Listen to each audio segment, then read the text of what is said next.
Congratulations on your purchase of the Eastwood TIG 200 welder. You'll appreciate working with a unit that brings affordable, pro-quality TIG GTAW welding to anyone who works with aluminum or who wants precise welding of thinner gauge materials up to 1/4 inch thick.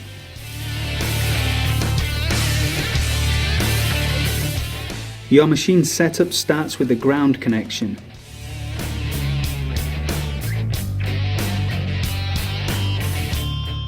When connecting the pedal, connect the 4-pin black plastic connector and the 2-pin metal connector to the front panel.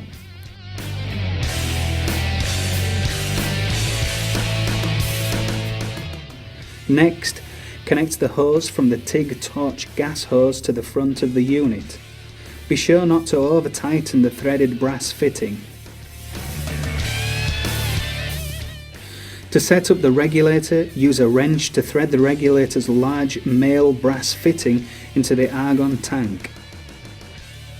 The gauge on the left reads the shielding's gas output, while the gauge on the right reads the tank pressure. Now it's time to select the proper tungsten. Use the settings reference chart to determine which tungsten is suggested for the material you'll be welding. The basic options are pure tungsten, in green for aluminum, or thoriated in red for steels. Check your own welding reference book or ask an experienced welder to determine the uses for other types of tungsten. It's necessary to sharpen your tungsten before using it so that the arc can be more focused on your workpiece. Always sharpen on a dedicated grinding wheel and sharpen in a parallel direction to the wheel. If you would sharpen perpendicular to the wheel, you'd have problems with the arc wandering on the workpiece. The sharpened point should be around 2.5 times the diameter of the electrode. The first step in the torch assembly is to remove the back cap from the torch. Then slide the collet out of the torch. The collet size should match your electrode diameter size. Insert the tungsten into the collet and put the collet back into the torch body. Reinstall the back cap to lock the tungsten in place. Always make sure the tungsten produces 1/8 to 1/4 inch beyond the torch cup. It may also be necessary to change the collet body to match the electrode diameter. Do this by first removing the cup and exposing the collet body. This brass body is threaded in. Simply remove it and replace with the correct size for the tungsten being used. It's important to take into account the material you'll be welding and its thickness before setting up your machine, since different materials and thicknesses require different configurations. Refer to the suggested settings chart to determine the appropriate machine settings for your particular job. Next, choose AC or DC current via the rocker switch on the front panel. Using the reference chart, set up your amp control knob on the front panel. Amps are listed as a range since the number of amps will vary depending on two things: what type of joint you will be welding, as well as your technique. When using the switch on the torch to start the arc, the amperage needs to be set on the front panel of the unit. The switch on the torch is not variable like the pedal is, so it should be dialed in to the specific amperage and tested on a test piece first. When using the pedal to control the amperage, set the amps using the knob on the side of the pedal. The amount of pedal depression will control the amperage at the torch. The switch on the front panel also needs to be set to foot pedal. Select the tungsten type and size and install into the TIG torch. Pre-gas controls how much gas flows before the arc starts. This is controlled using the knob on the front panel. Choose a value based on the suggested settings chart. The post-gas controls how much gas flows after the arc stops. This is also controlled using the knob on the front panel. Choose a value based on the suggested settings chart.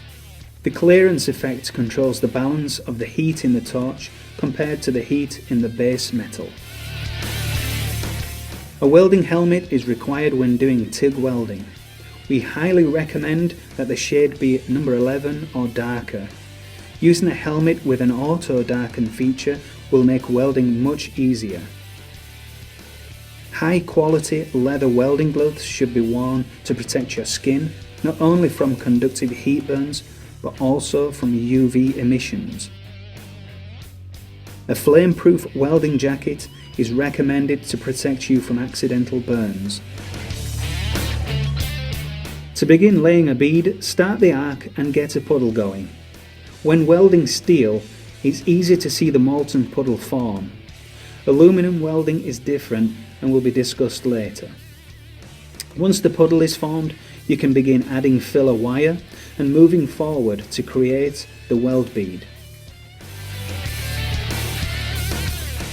To finish the bead, add a last bit of filler and, using the pedal, slowly back off to avoid a crater in the weld. Once the arc has seized, hold the torch over the weld, allowing the post gas to flow to avoid contamination to the weld and allow the tungsten to cool. After getting the machine set up and practicing laying a bead on scrap metal, you can move on to welding actual joints. Here we are welding a Mustang 2-strut support from Paul Horton's Welder series. Different joints will require different techniques, so do some research before starting. Now we'll work on welding aluminum. Following the suggestions in the reference chart, set the pre-flow, amps on the pedal or panel, post-flow, clearance effect, foot panel control, and set to AC power.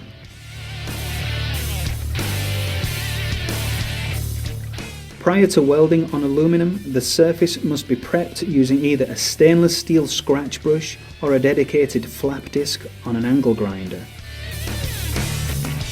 When welding aluminum, the sharpened point on the tungsten will form into a ball once an arc is ignited. This ball can be formed on scrap metal or at the beginning of the weld. Your technique should include a motion similar to when welding steel, but you must get a shiny puddle formed before moving forward. With aluminum, it's harder to tell when the metal has melted. After getting the machine set up and practicing laying a bead on scrap aluminum, you can move on to welding actual joints. The two pieces should first be tacked together to help avoid warping and to prevent the parts from moving as you weld. Here we are welding a bracket onto an aluminum radiator. Different joints require different techniques, so do some research before attempting.